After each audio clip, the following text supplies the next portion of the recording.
So young people end up in nursing homes because they fall through the gap, often between the hospital system and the disability system, and end up in aged care. So typically someone might have like a really catastrophic brain injury. They'll be sitting in a public hospital, and then it can take months to find a suitable housing option. So often the easiest discharge option from a hospital is into aged care. And often the people themselves and their families think that that's going to be a temporary thing, but once they get in there, it's actually quite difficult to then get out of aged care. And there's not so much kind of, because you've got a roof over your head, you're not sort of seen as the highest priority. For me, it just is about, it's not where I would want to live. So I think of it in that way, that it's really difficult for people to make gains in that environment. They're not living with anybody they've chosen to live with. We know there's over 6,000 young people currently in residential aged care, and we know that it's a problem that we really can solve, especially now with the NDIS. So right now we know that there's not enough housing to meet the demand, and there's not enough choice for people, but we can also see that starting to shift and starting to change, and in the future there'll be the housing that people need. How you bring the right housing together with the person who needs that type of housing in that location at that point of time is one of the really big challenges that we face.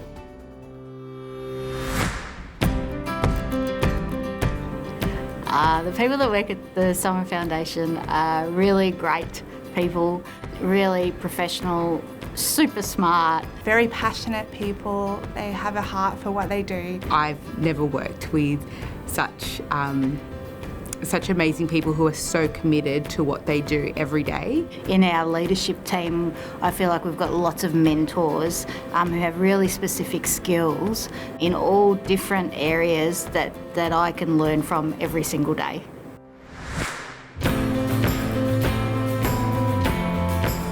Well, it's a great place to work. The fact that we're working to solve a really important problem of young people in aged care is really motivating. Whenever someone new starts at Summer, they always say, wow, your office is so beautiful. And that's really true. It's really bright and happy.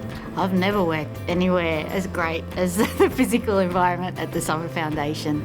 As a person with a disability, flexible work practices and the ability to work from home sometimes or work a flexible day is really important. And Summer Foundation is all about supporting a person to do their best, and they know how that works for them.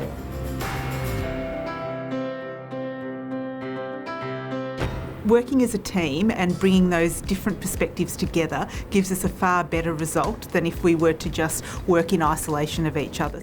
Everyone is happy to, make themselves available and have a chat to, anyone else in the organisation, whether you're the CEO or, someone who's just started.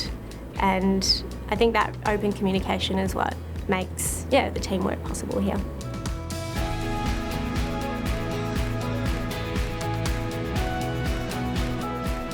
I always think back to when I first joined the Summer Foundation, and I remember having a very casual conversation with Di and her talking about her vision of this being a solvable problem. And that idea just really got me across the line, and I thought, I want to be part of something that we can fix, and I want to look back on it and say I was part of that solution. And I've been here 10 years this year, and I can see the progress that we've made, and I still just as much today believe that it's a solvable problem as I did 10 years ago. And so in 5 years' time, I'd like to be able to almost touch the end line. That would be great. I think what sort of makes us different is that we try and understand a particular problem and then come up with a potential solution and hop in and make the change and learn a lot as we go along. And also I think the critical part of prototyping is that we're really committed to capturing the knowledge that we're generating and sharing it with other people as we go along, so that other people can kind of copy and learn from what we're doing.